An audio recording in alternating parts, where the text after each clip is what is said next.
going on? Rob Fish here, BikeBandit.com, with my friend Jake here. You know, there's a couple cool things, depending on your career, you get to do neat things. Here in the military, you get to shoot guns and drop bombs, and when you work in the motorcycle industry, you get invited to Yamaha Ride Demo Days. Definitely. Good fun? Yeah, a lot of fun. So Barona MX hosted a Yamaha Ride Day. Okay. Where they got to test out the 2014 full-on motocross line. They actually had everything out there. They had TTR 125s, 110s, all the way up to the YZ 250, 250F, 450F, WR 450. I mean, it was awesome. The whole gamut. Just sign this paper and yeah, you can ride whatever you want. It's pretty awesome. There you go. There you go. And this is show up, sign the form, put your helmet on, and twist the throttle. Exactly, yeah. Yamaha makes these stops. Most of them are open to the public, so really you can just go onto their site and see where their demos are going to be. This was one of the first ones they were doing for the 2014 models, and they happened to be right in our backyard up at Barona MX. There you go. And yeah, had a great time. What'd you ride first? Well, I signed up. They limit you to test ride three bikes. So you know it's a motocross track. So I did the YZ250, the YZF or YZ450F, and the YZ250F. And what do you normally ride? I actually have a YZ252 stroke, so I'm kind of already, favoring the one to start. But I've also owned both. I've owned 250Fs and 450Fs, so I was excited to, test them all. It's good fun. You think that, hey, it's open to the public. Crazy crowded? It actually wasn't too bad at all. Barona's it's a track that's existed for a long time. Unfortunately, in San Diego, because of liberal politics or however way you want to put it, there's no racing tracks of any sort on San Diego County. So the only place you can actually legally ride is on Indian land. So this is up in the hills a little bit, just northeast of San Diego, and a smaller track, and not a lot of people know about it. Just kind of heard about it through some Facebook stuff and from the track, and we got a chance to go up there and check it out. There you go. Yeah. Pull out the Kickstarter and twist the throttle. That's right. Of the three bikes, I know you said you're a little biased to the two strokes. By the way, what does a two stroke sound like? Something like that. I mean, I haven't practiced. You can't fake that. But ring, ding, ding, ding, brop, brop. Yeah, that's good stuff. Everyone can say brap, but two stroke it's be something like that. And there you have it. Jake Pavarotti, ladies and gentlemen. Jake Pavarotti. The track itself, layout is 1 mile, 2 mile. Is it like a true enduro? I know. I know it's kind of, like you said, it's in the hills, but doubles, triples, full manicured, or more of almost like a nationals track kind of setup? Or No. what do they have you riding is really it? Did they let you out on the go-go? Just go ahead? Yeah. It's just like, you ever ridden one of these before? Oh yeah, okay. They're like, well, what if you crash? Well, as long as you're not doing anything like stupid, out of control, then don't worry about it. But if it's your fault, you're gonna pay for it. That's valid. Yeah, I was actually surprised. They just say, all right, have fun. So you kept your backflip in the back pocket. Yeah. Oh yeah.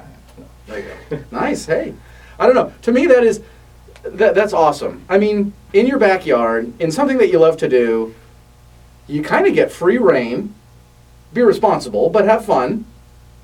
Did you lay it flat? Did you do some, tabletops, or what did you do? Well, I'm not necessarily a racer or anything, but you asked about the track. The track is it's a full-on motocross track, and they have triple-sized jumps, but for safety and for the public, it's like a jump, and then the double triple landing is a flat tabletop. So if you come up short, you're just landing flat, and then but you can land the whole thing like a triple. So there's some serious jumps on the track, and you'll see, kind of hard to tell on the GoPro footage, but 70, 80 foot jumps. There you go. Right out of turn, so it's fun.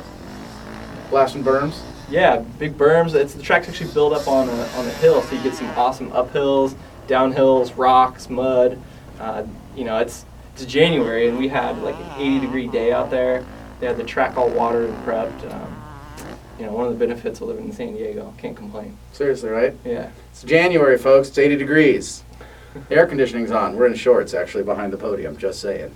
Flip-flops, too. I don't know. To me, that just sounds cool. You get to go and hang out, like you said. Link up with your buddies. Yeah. Go get to twist the throttle and do what you love. Yeah, for sure. And then you're obviously all in one piece. Yeah. Survived, no crashes. Took out the YZ450F first. This was the first one available. Jumped on that, so kind of starting from the most powerful and working my way down. But sometimes on a motocross, supercross track, you don't really need all that power. You know, I Right. feel like a 450 is great. We go out ride sand dunes, and you use all that power out there. But on a track where it's, you know, turn, jump, turn, jump, turn, jump, you're really barely cracking into that 450 power. Maybe going up the hill a little bit, hitting a jump out of a turn. But, you know, I love the bike at first. Didn't feel very different from like an old Honda 450 that I used to have. Like I had 04 and 06. Didn't feel that much different, honestly.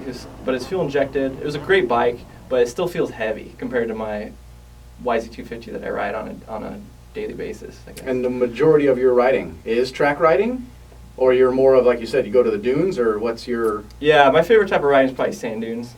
You ride a Kicks 500 two-stroke out there. Have a WR450 that I ride on dual sport. You know, yeah, we're a couple minutes from the border, so we go do Right. Baja rides. There you go.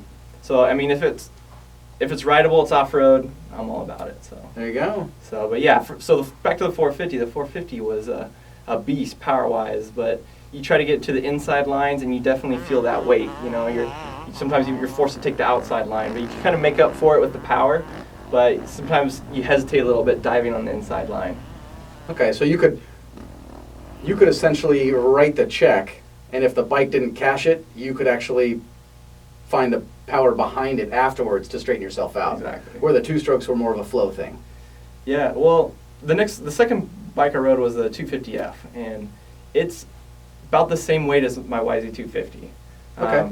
So it's relative weight, but way down on power. Like a 252 stroke is maybe a couple horsepower short of a 450, where the 250F's maybe like closer to 30 horsepower. So there's a good like 10-15 horsepower gap there. Sure. But the 250F power was so smooth that it doesn't rip your arms off, and, Right. and you can take the inside turn. You just had to like scream the crud out of that little 250F motor, and you hear the rev limiter bouncing. Yeah. You know, but it's fun, and it doesn't wear you out as much. Right. I mean, You're not wrestling it. yeah, I could literally do, you know, if I'm doing 5-lap moto, I could jump on that thing and do like a 7 or 8-lap moto before I'm exhausted. And when it comes down to it, it's like if you're just out there having fun to ride, maybe the 250F's the bike for you. Sure. Because you can do more riding, which is more fun, more experience. You probably get faster because you're riding more. Sure. So I'm always torn in the back of my head, well, maybe I should ride a 250F because I can ride that the longest. But then you start racing your buddies, and you know, you're taking the outside line, rail in the corner, feeling like a hero, and they're just cutting the inside brot and clearing the whole jump, and you're out here working your butt off just to keep up with them, and then you're like, all right, well, I can't have this slow bike. Right. I'm going to lose. But maybe if it was just you riding, doing time trials, you know, I might stick with the 250F. And then comes my favorite is the YZ250, which is why I own one in the first place. But I have an older 2003 steel frame, Okay. same exact Yeah. motor, but the new one's a little bit lighter. They haven't changed the YZ250 since 2006, which is like, what is that, 8 years Yeah. now? Literally just graphic changes, because the bike is that good. If it ain't broke, don't fix it. It weighs as much as a 250F. And it's got just a few horsepower short of a 450. It's like when you look at it on paper, you're like, this is stupid. Why would anyone ride anything else? But you get on the track, and if you're not used to a two-stroke power, they can get away from you. They just rip right out of your hands. Yeah. And you don't have that compression braking to slow you down like a four-stroke does. Right. So it's you feel a little more wild, and it definitely takes a little more energy out of you. But if you know what you're doing, I'd say two-stroke's the way to go. But you know, personal preference, I suppose. I don't know, man. Going by the smile on his face, I think he had a good time at the Yamaha Demo Day. Oh, for sure. Well, right on, man. Thanks for swinging by. Yeah. Thanks for, and again, this is just us as BikeBandit.com. Yeah, we know where you do your shopping. You're right here on the website. Yeah. We appreciate that business, but at the same time, it's the passion that we share with you guys and girls. So, hey, just a fun little segment from us. I'm Rob Fish. That's Jake. We're BikeBandit.com. We appreciate your time and your business. See you soon. Thanks.